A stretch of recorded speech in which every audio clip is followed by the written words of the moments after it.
Perkenalkan, nama saya Daniel Federico Sugiarto dengan NIM 2005 1204104.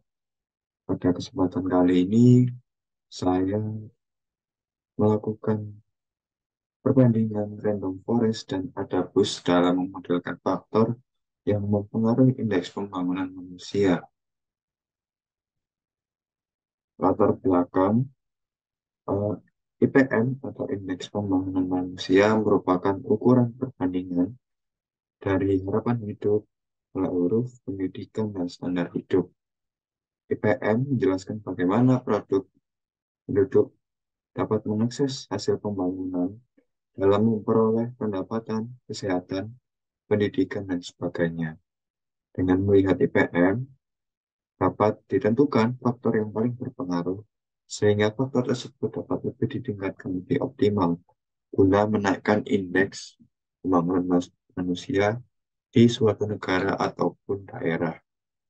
Adapun rumusan masalah dalam proyek ini yaitu yang pertama, bagaimana proses klasifikasi IPM antar model Adabus dan Random Forest.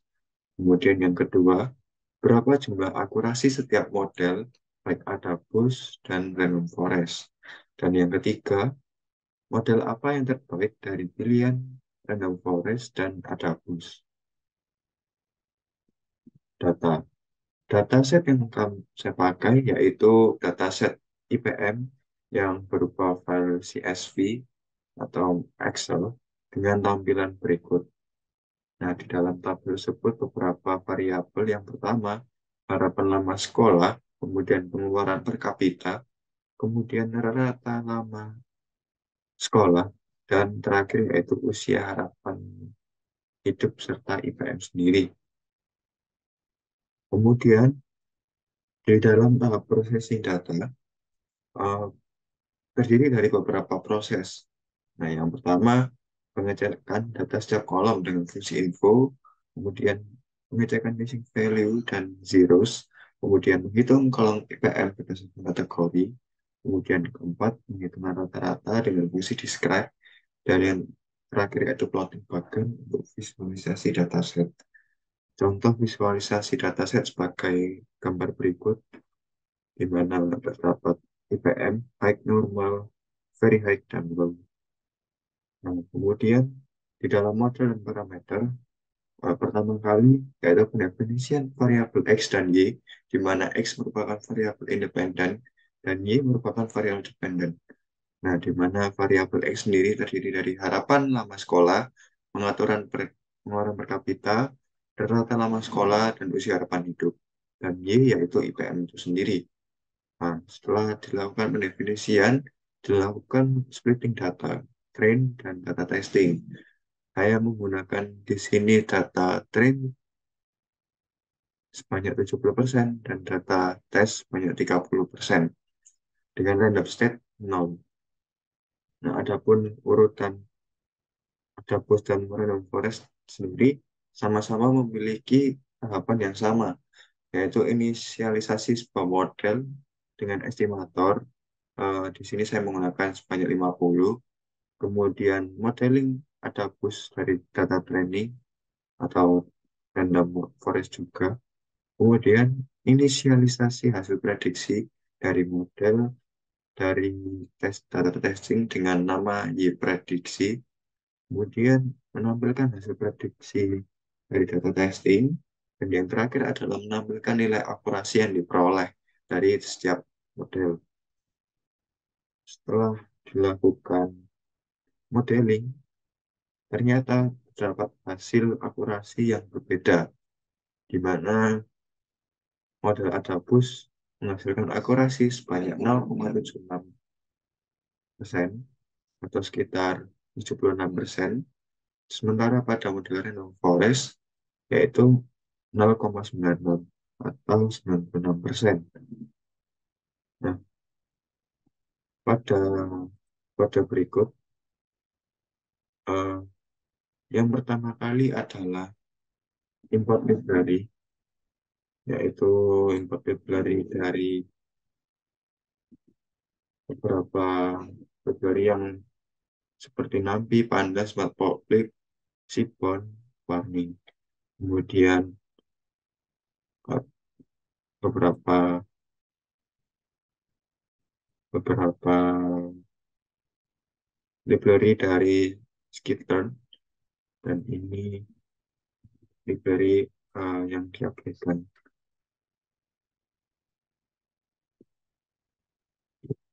Kemudian setelah melakukan import library, kita melakukan import dataset, yaitu dengan konten CSV, ini read CSV, konten IPM, dan menampilkan dataset harapan, pengeluaran per kapita, rata lama sekolah, usia harapan hidup, dan IPM dengan jumlah sebanyak 2.196 dengan 5 kolom.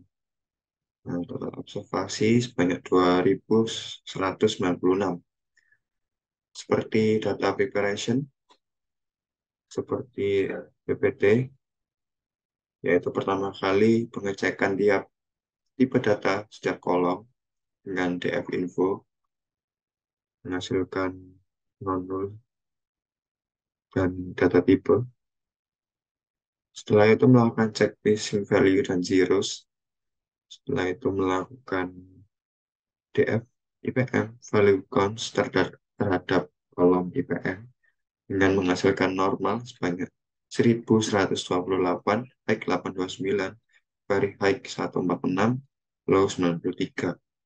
Nah, kemudian melakukan describe dengan count, and STD, min 25% kuartil, yang pertama, kuartil kedua, kuartil ketiga, dan maksimal. Dan ini menghasilkan plotting, yaitu diagram, histogram, sebagai berikut. Dan masing-masing kolom kita harapan lama sekolah dengan harapan sekolah hingga usia harapan hidup usia harapan hidup. Setelah itu dilakukan modeling, yaitu pendefinisian prediktor dan respon variabel, kemudian splitting data, kemudian modeling terhadap masing-masing model, yaitu ada bus sebagai berikut dengan estimator 50, learning rate-nya 1, dan random state-nya 0.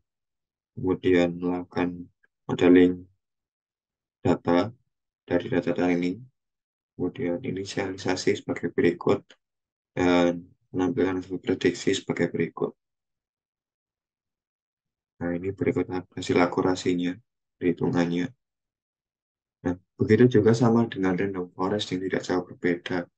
Yang membedakan hanya hasil akurasinya saja. Kemudian di dalam kesimpulan dari proyek ini, yaitu tahapan proses klasifikasi meliputi yang pertama, pendefinisian variabel X dan Y, kemudian inisialisasi model dengan jumlah estimator tertentu, dan learning rate tertentu juga, kemudian modeling dari data training, kemudian inisialisasi hasil prediksi model dari data testing, dan menampilkan hasil prediksi dari data testing. Yang terakhir menampilkan nilai akurasi yang diperoleh dari model. Nah, dalam model proyek ini yang paling tepat untuk menentukan faktor yang mempengaruhi IPM yaitu model random forest, karena hasil akurasinya lebih tinggi dengan nilai 0,96 daripada model Adabus yang menghasilkan akurasi 0,76. Nah, sekian proyek ujian praktek dari kelas Starla, dari saya sendiri, Daniel Federico. Terima kasih.